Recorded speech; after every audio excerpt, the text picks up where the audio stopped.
સ્વાગત છે આપ સૌનું મારી યુટ્યુબ ચેનલ સ્ટડી પોઈન્ટમાં. વિડીયોને લાઇક કરો, ચેનલને સબસ્ક્રાઈબ કરો અને આગળ મિત્ર વર્ગમાં શેર કરો અને નવા વિડીયોના નોટિફિકેશન માટે બેલ આઇકન દબાવો. હવે આજે આપણે આગળ જોઈએ વોકેબ. પ્રથમ છે સિનોનિમ છે મેસ્ટ્રો એટલે કે ઉસ્તાદ, મહાન, નિષ્ણાત, પોતાના ક્ષેત્રનો માસ્ટર અથવા તો કુશળ કલાકાર. તો તેના સમાનાર્થી છે માસ્ટર એટલે કે નિષ્ણાત, પછી એક્સપર્ટ એટલે પણ નિષ્ણાત, પછી વર્ચ્યુસો એટલે કે અતિ કુશળ કલાકાર, પછી જીનિયસ એટલે પ્રતિભાશાળી વ્યક્તિ, વિઝાર્ડ એટલે અસાધારણ કુશળ વ્યક્તિ, ઓથોરિટી એટલે વિષયના જાણકાર, એસ એટલે કે ખૂબ જ કુશળ વ્યક્તિ, પછી ચેમ્પિયન એટલે શ્રેષ્ઠ વ્યક્તિ, એડપ્ટ એટલે નિપુણ, પ્રોફિશિયન્ટ એટલે કે કુશળ, ડેપ્ટ એટલે ચપળ, કુશળ, ડેક્સ્ટ્રિયસ એટલે દક્ષ, સ્કિલ્ડ એટલે કે કુશળ. પછી બીજો જોઈએ ડિલ્યુજ એટલે કે પૂર, જળ પ્રલય, ધોધમાર વરસાદ, કોઈ વસ્તુનો ભારે પ્રવાહ અથવા તો પ્રવાહ. તો તેનો સમાનાર્થી થાય ફ્લૂડ એટલે કે પૂર, ઇનન્ડેશન એટલે કે જળમગ્નતા, ટોરેન્ટ એટલે પ્રચંડ પ્રવાહ, ડાઉનપોર એટલે ધોધમાર વરસાદ, ઓવરફ્લો એટલે છલકાટ. પછી છે એવેલન્સ એટલે કે ભરમાર. એવેલન્સ શેના તો મેસેજ ના હોય, રિક્વેસ્ટ ના હોય, એ બધા ના હોય, ભરમાર. પછી આઉટપોરિંગ એટલે પ્રચુર પ્રવાહ. આગળ જોઈએ એલ્યુસિડેટ એટલે કે સ્પષ્ટ કરવું, સમજાવવું, વિગતવાર પ્રકાશ પાડવો.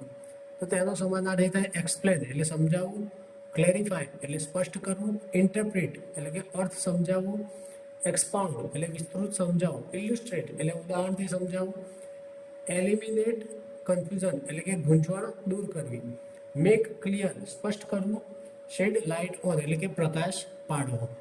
આગળ જોઈએ ગ્રોટેસ્ક્યુ એટલે કે વિકૃત, વિચિત્ર અને ભયાનક, કુરૂપ, અતિ અસામાન્ય અથવા તો હાસ્યાસ્પદ રીતે અજીબ.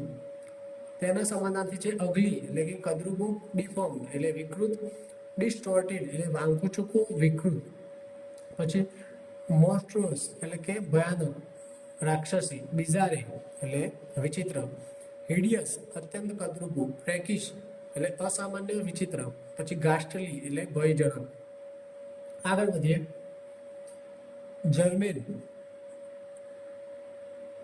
જર્મેનનો મતલબ થાય સંબંધિત વિષયને અનુરૂપ, પ્રસંગોચિત, મુદ્દા સાથે સીધો સંબંધ ધરાવતું. તો એના સમાનાર્થી છે રિલેવન્ટ એટલે સંબંધિત, પર્ટિનન્ટ એટલે કે યોગ્ય અને સંબંધિત, એપ્લિકેબલ લાગુ પડતું, એપ્રોપ્રિએટ અનુરૂપ, રિલેટેડ એટલે જોડાયેલું, કનેક્ટેડ એટલે સંબંધિત, મટીરિયલ એટલે કે મહત્વપૂર્ણ અને સંબંધિત. આગળ વધીએ પછી છે એન્ટોનિયમ્સ એટલે કે વિરુદ્ધાર્થી. જે આપણે સમાનાર્થી જોયા, જે આપણી સિરીઝ ચાલે છે એ પ્રમાણે આપણે વોકેબ જોઈએ છીએ. માસ્ટ્રો એટલે કે ઉસ્તાદ, મહાન, નિષ્ણાત, પોતાના ક્ષેત્રનો માસ્ટર અથવા તો કુશળ કલાકાર.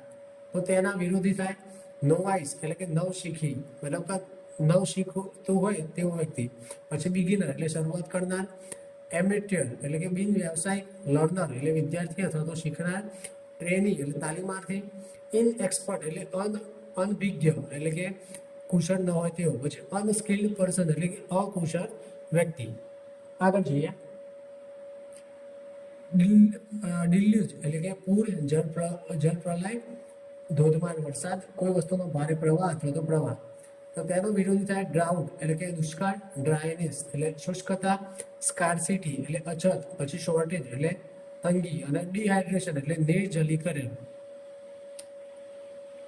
આપણે ઘણી વાર ઉનાળામાં ડિહાઇડ્રેટ થઈ ગયા છે ને, કે પાણી ના હોય, પાણીની અછત હોય એ રીતે. પછી આગળ જોઈએ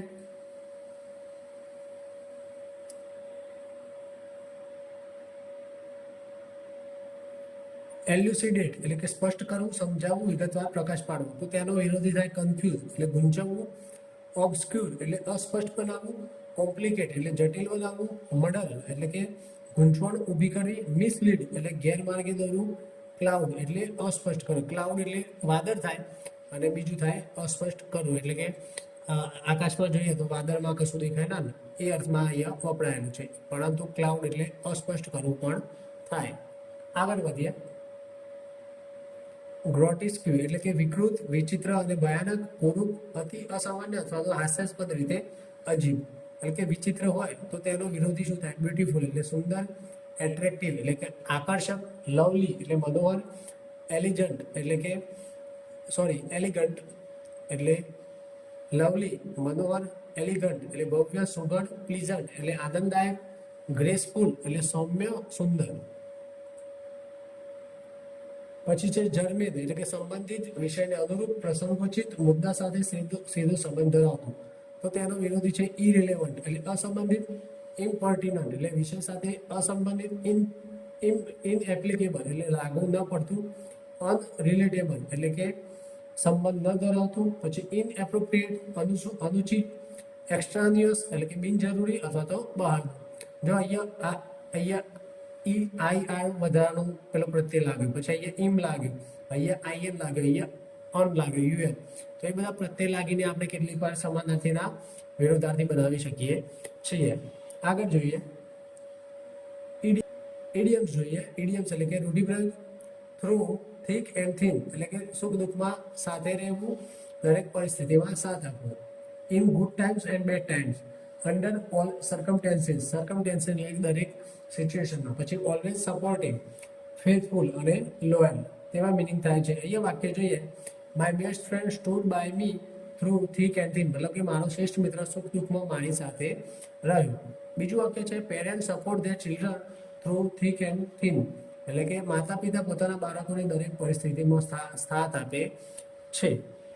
દરેક માતા પિતાની વાત છે એ રીતે આ વાક્ય બનાવવાનું છે. પછી આગળ જોઈએ લીવ નો સ્ટોન અનટર્ન્ડ એટલે કે કોઈ કાર્ય પૂર્ણ કરવા માટે અથવા કંઈક શોધવા માટે શક્ય તેટલા બધા પ્રયત્નો કરવા, કરકસર બાકી ન રાખવી.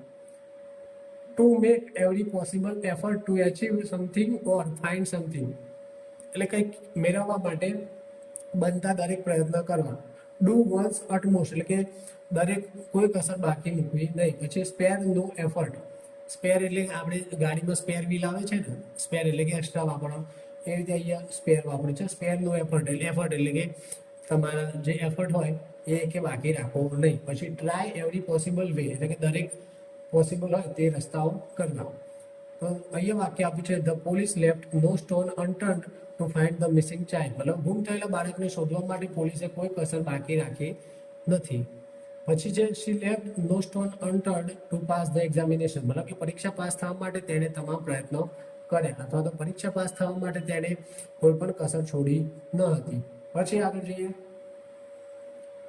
એપલ ઓફ વન્સ આઈ તેનો મતલબ થાય ખૂબ જ વહાલું અને પ્રિય વ્યક્તિ, આંખનો તારો, જીવથી પણ વધારે વહાલું.